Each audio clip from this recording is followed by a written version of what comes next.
Hisham उस्मानी जो कांग्रेस का शहर अध्यक्ष था, लेकिन जब नाम बदला तो उसने अपने ओहदे को ठोकर मारी और उसने कहा कि मैं जाऊंगा अदालत।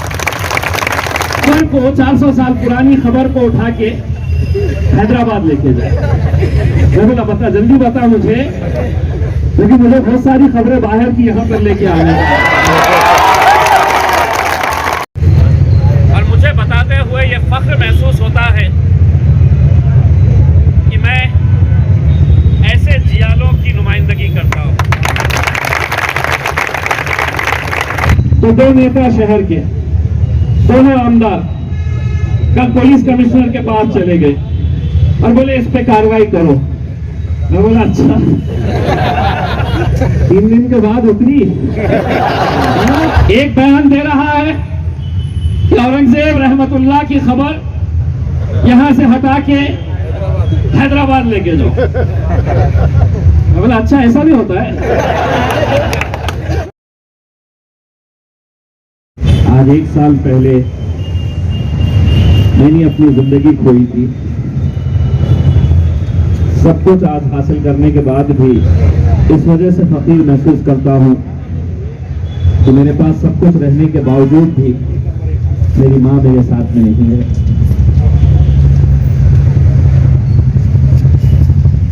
मैं आप लोगों का तहे दिल से शुक्रिया अदा करता हूं। और मुझे बताते हुए ये फख्र महसूस होता है कि मैं ऐसे जियालों की नुमाइंदगी करता हूं। बहुत सारे शहरों के नाम बदले गए, बहुत सारे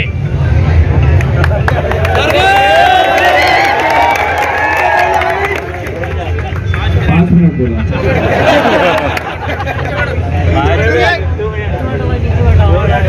डर गए साहब, डर गए। फटती तो उनकी भी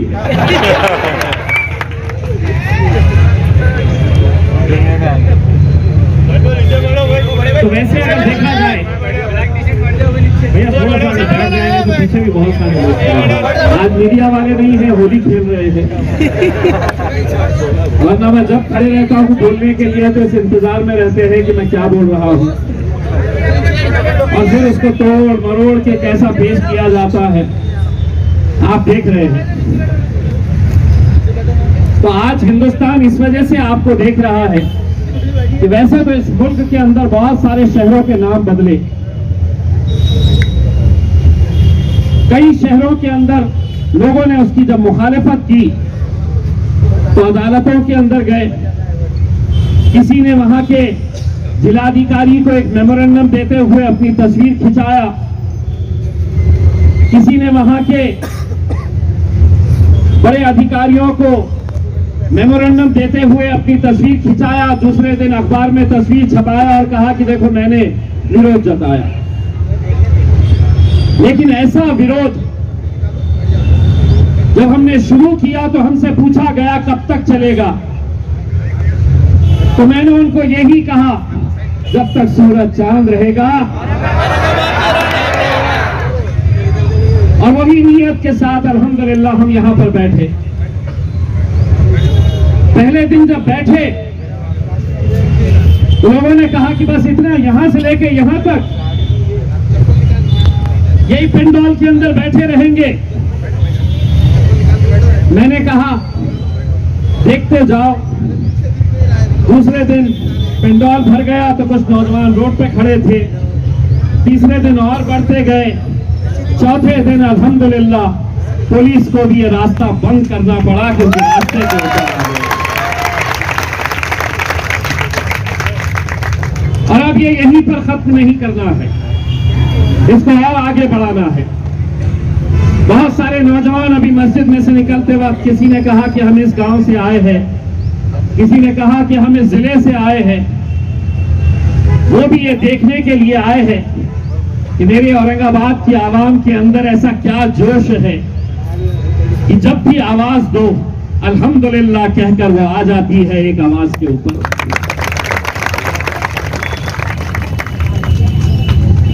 जो हमारे मुखालिफीन हैं अलग अलग राजनीतिक पार्टियों के, उन्होंने भी ये सोचा कि एक दिन चलेगा, 2 दिन चलेगा, तीसरे दिन खत्म हो जाएगा। और मुझे पूरा यकीन था एक दिन जितनी आवाम आएंगी, दूसरे दिन उससे ज्यादा आएगी, तीसरे दिन उससे ज्यादा आएगी और चौथे दिन देखिएगा कि क्या हाल है।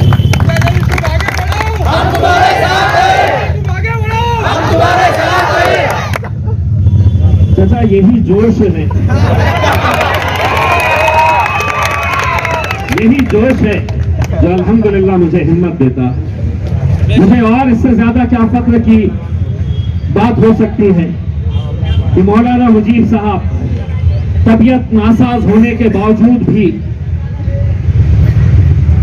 तबीयत खराब होने के बावजूद भी घंटों यहां पर आकर बैठते हैं और मैं उनको कहता हूं कि बस आपके कदम यहां पर लग जाते हैं तो मेरे हौसले और बुलंद हो जाते हैं। ये हमारे बुजुर्गों की दुआओं के अंदर ये ताकत है। यहां पर बैठे बैठे लगातार दुआएं करते रहते हैं। ऐसी उम्र में जहां पर इन्होंने इस शहर को बनते हुए देखा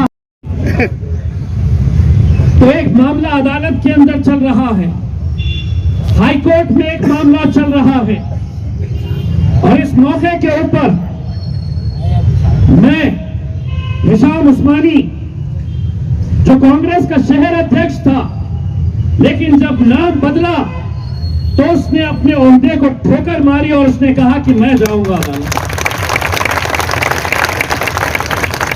मुझसे जब पूछा गया, मीटिंग हुई, लगातार हम कोर्ट के केसेस के मामले में भी हर रोज हम बैठते हैं, हम हर रोज बैठते हैं। ये नहीं देखते हैं कि किस राजनीतिक पार्टी से आते हैं, क्योंकि ये मुद्दा मेरी पहचान का है, हमारी पहचान का है, हमारी शिनाख्त का है, जिस नाम के साथ हम पैदा हुए हैं। मुजीब साहब मुझे कल भी कह रहे थे, आज भी कह रहे थे कि मेरे बर्थ सर्टिफिकेट के ऊपर औरंगाबाद नाम लिखा हुआ है। मैं उन्हें यह कहता हूं कि मेरे बर्थ सर्टिफिकेट पे भी औरंगाबाद लिखा है और मेरी ख्वाहिश ये है कि मेरे डेथ सर्टिफिकेट के ऊपर भी इंशाअल्लाह औरंगाबाद ही रहना चाहिए। अब पिछले 2 दिनों के अंदर बहुत फड़फड़ा रहे हैं, बड़े फड़फड़ा रहे हैं। ये अकेले कैसा कि मेरी सरकार ने ये फैसला लिया है, ये अकेले इतनी ताकत कैसी जमा कर रहा है। तो 2 नेता शहर के, दोनों आमदार कल पुलिस कमिश्नर के पास चले गए और बोले इस पे कार्रवाई करो। मैं बोला अच्छा,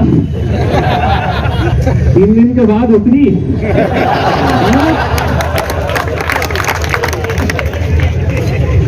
मैं तो 4 दिन से बैठा हूं ना, अब उतरी तो गए और गए भी। एक बयान दे रहा है कि औरंगजेब रहमतुल्लाह की खबर यहां से हटा के हैदराबाद लेके जाओ। मैं बोला अच्छा ऐसा भी होता है। मैं बोला बता कैसे करेंगे अपन, क्या है तेरे पास, ऐसी क्या टेक्नोलॉजी है मुझे बता कि हम खबर को 400 साल पुरानी खबर को उठा के हैदराबाद लेके जाए। मैं बोला बता, जल्दी बता मुझे, क्योंकि मुझे बहुत सारी खबरें बाहर की यहां पर लेके आने हैं।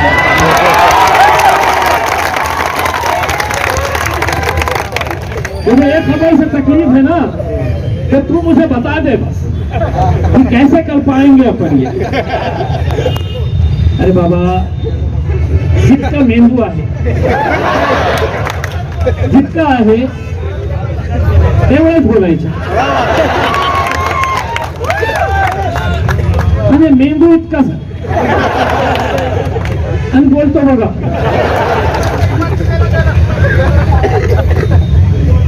दरअसल कल पूरे हिंदुत्ववादी संगठना तापड़िया में जमा हुए, महफिल उनकी सजी थी, चर्चा मेरा चल रहा है। पैसे देके हॉल बुक करे, वहां पे जमा हुए। तो वही एक नेताजी जो यहाँ के आमदार है, उन्होंने भाषण में बोल दिया ये सरकार आमची आहे, हमारी सरकार है, हम जो चाहे अब वो करेंगे। अरे तेरी सरकार में तेरे कोई मंत्री पद नहीं मिला है, अब तू वहां का गुस्सा हम पे कहीं को निकाल रहा है। अच्छा दूसरे एक है, बराबर चल नहीं सक रहे, बोले हम हमारी स्टाइल में इसको जवाब देते, मेरे को देते। अब ये जैसे ही मीडिया वाले आए मेरे पास कल, घर के सामने डेरा डाल के रखे हुए, डेरा डाल के रखे हुए हैं, तस्वर करो रे, अकेला एक खासदार है, किस्तों पे भारी है, समझ लो। तो मैं गाड़ी के अंदर बैठा, मेरे साथ और भी कुछ लोग बैठे थे, मेरा गार्ड भी बैठा था, और वो आके कैमरा में माइक मेरे मुंह में डाल के बोला कि बोले वो आमदार ने बोला कि हमारे स्टाइल में हम इसको जवाब देंगे। मैं बोला तेरा स्टाइल बोलो ना क्या है, डिस्को करता है या मुझे ना करता है, पता तेरा स्टाइल क्या है क्या? उसके स्टाइल में देता करते जवाब मेरे को। मैं गाड़ी में से उतरा, मैंने बोला मेरी बुलेट लेके आओ, बुलेट पे बैठा, तो बोले आप गाड़ी में से उतर के बुलेट पे क्यों? मैं बोला कहीं उसको ये गलती ना हो जाए कि तू तेरे स्टाइल में जो जवाब देने वाला था, इम्तियाज जलील इतनों के साथ था, अकेले बुलेट पे आ रहा है, बोल कहां पे आने का है।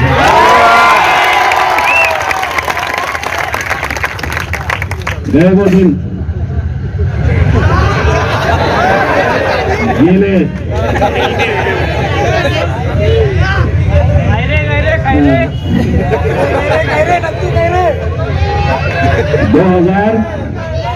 2019 के अंदर हमने पूरे महाराष्ट्र को पैगाम दिए हैं कि अब हम आए हैं, अब जब आए हैं ऐसे रे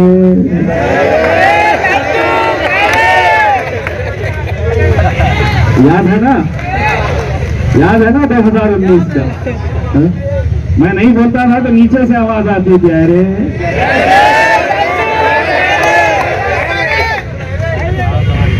अब अपने स्टाइल में मेरे को जवाब देते करते। मैं सिर्फ इतना कहना चाहता हूं, टीवी सेंटर के ऊपर भी मेरे पोस्टर जलाए, जलाने से पहले पोस्टरों को देखे, आज हमारा एक आध नेता ऐसा होता रहे,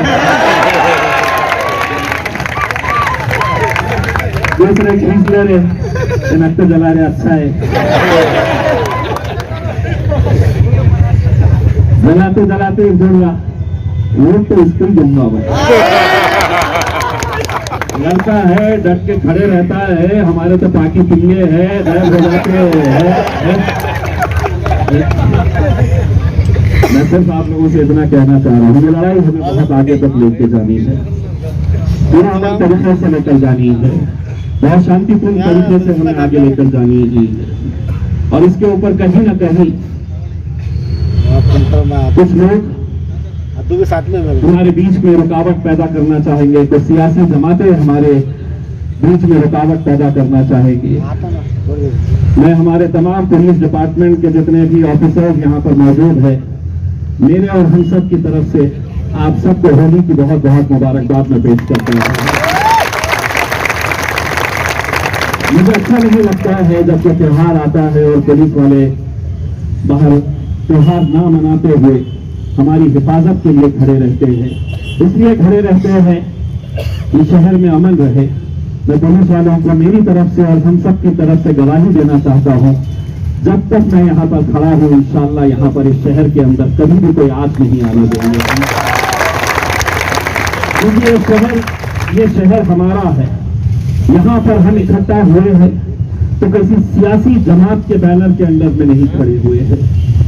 इतनी इंतजार है कि अपने अपने मोहल्ले में काम हमें दो करना है। एक रास्ते पे इसलिए बैठना है कि कल ये अदालत के अंदर जब ये मामला सुनवाई के लिए आएगा तो सरकारी वकील अदालत के अंदर ये बात कहेगा कि जब औरंगाबाद शहर का नाम बदला गया तो कोई भी सड़क पर नहीं आया, किसी ने भी इसका विरोध नहीं किया, हर कोई खुशी से अपने घरों में बैठा रहा। अगर विरोध करते तो वो रोड पर आते।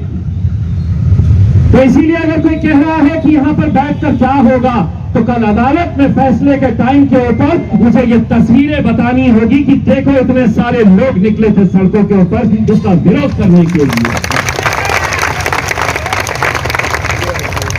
एक अदालती लड़ाई जो भी चल रही है उसके लिए भी आप लोगों को दुआएं करने की जरूरत है। जो यहां पर आ सकते हैं, लेकिन हमारी घर की हमारी माएं बहनें, हमारी मस्तूरात अपने घर की हमारी माओ और बहनों से कहो कि दुआओं में बहुत ताकत होती है। ये लड़ाई हम कैसी भी लड़ ले और अगर दुआओं का साथ नहीं रहा तो शायद हम हार जाए, लेकिन अगर दुआएं साथ रहती है तो उसका नतीजा क्या होता है ये अल्हम्दुलिल्लाह तुम्हारे सामने खड़ा हुआ ये सच की गवाही देता है। मैं कैसे हार गया था? मैं दवाओं से हार गया था, दुआओं से जीत गया।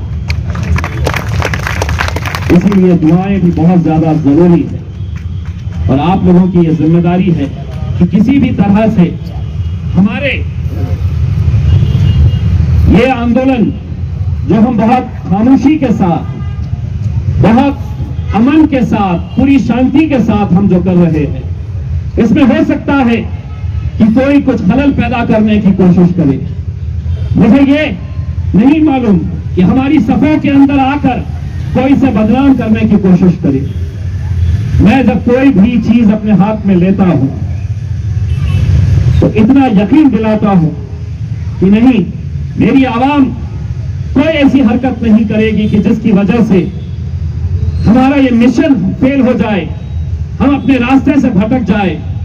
और दूसरा ये अधिकारी जितने भी हैं, मैं किसी से डरता नहीं हूं, किसी के सामने झुकता नहीं हूं। इसीलिए ऐसी कोई हरकत नहीं होनी चाहिए कि जिसकी वजह से हमारा सर शर्म से झुक जाए।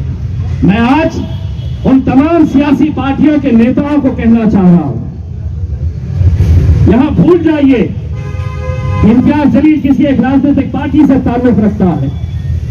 मैं तुम्हारे अंदर काम करने के लिए तैयार हूं, मैं तुम्हारे पीछे काम करने के लिए तैयार हूं, मैं तुम्हारे सामने झुकने के लिए तैयार हूं, लेकिन औरंगाबाद की खातिर कोई सियासत मत करिएगा। सब एक प्लेटफॉर्म के ऊपर आइए, एक आवाज के अंदर, एक बुलंद आवाज के साथ आवाज लगाइएगा। सियासत के लिए बहुत वक्त आएगा, हमारी नस्लें हमसे पूछेगी, हमारी नस्लें हमसे सवाल करेगी, जब इस शहर का नाम बदल जा रहा था तो तुम क्या कर रहे थे? मैं कम से कम उस वक्त ये कह सकूंगा कि मैंने पूरी ईमानदारी के साथ कोशिश किया था, मैं पूरी ईमानदारी के साथ लड़ा था।